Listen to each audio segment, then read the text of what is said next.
¿Cómo está? Muy buenos días. Les habla Sorelis Palacio Martínez y muchas gracias por escuchar la socialización a las preguntas planteadas.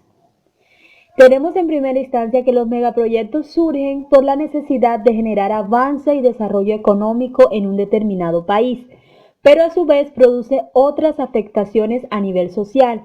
Vemos cómo industrias nacionales e internacionales violan los derechos de los pueblos indígenas cuando éstas se expanden y generan sobreexplotación de los recursos naturales, disminuyendo así la biodiversidad de sus territorios y una profunda contaminación ambiental. Ahora bien, no podemos atribuir todo el peso de la problemática humanitaria a estos megaproyectos, pues existen otros factores que originan dicha crisis. Entre estas tenemos la discriminación, la pobreza, los problemas sobre sus territorios y las guerras internas.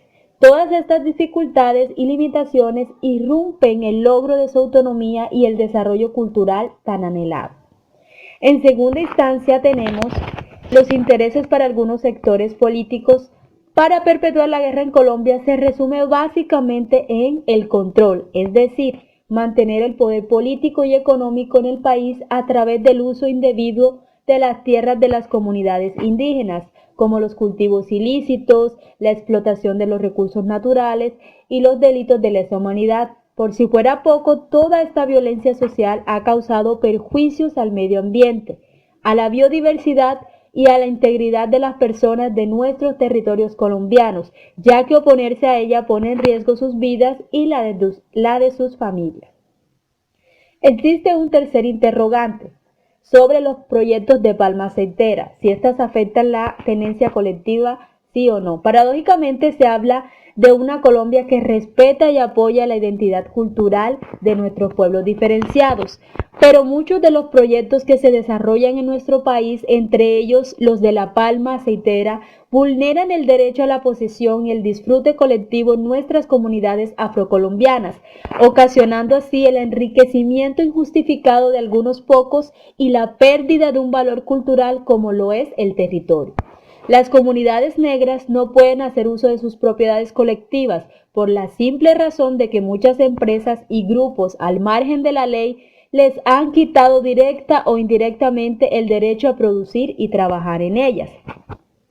Muchos de los campesinos no les quedó más remedio que huir de sus tierras por miedo a la violencia y de esta forma, al ser desplazados, sus tierras cayeron en manos de terceros que aprovechando sus influencias políticas y corruptas, produjeron entre comillas un desarrollo integral y colectivo para Colombia y algunos sectores de nuestro país.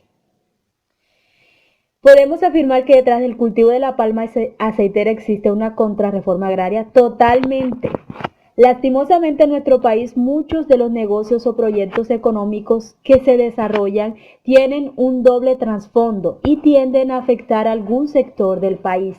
En el caso de la palma aceitera, su objetivo superficial está enfocado en generar empleo, productividad y progreso pero detrás de toda esta parafernalia existe un plan maquiavélico y autodestructivo, en donde las comunidades afrocolombianas son las más perjudicadas, puesto que les es violado el derecho de estar en sus tierras y hacer uso de sus recursos.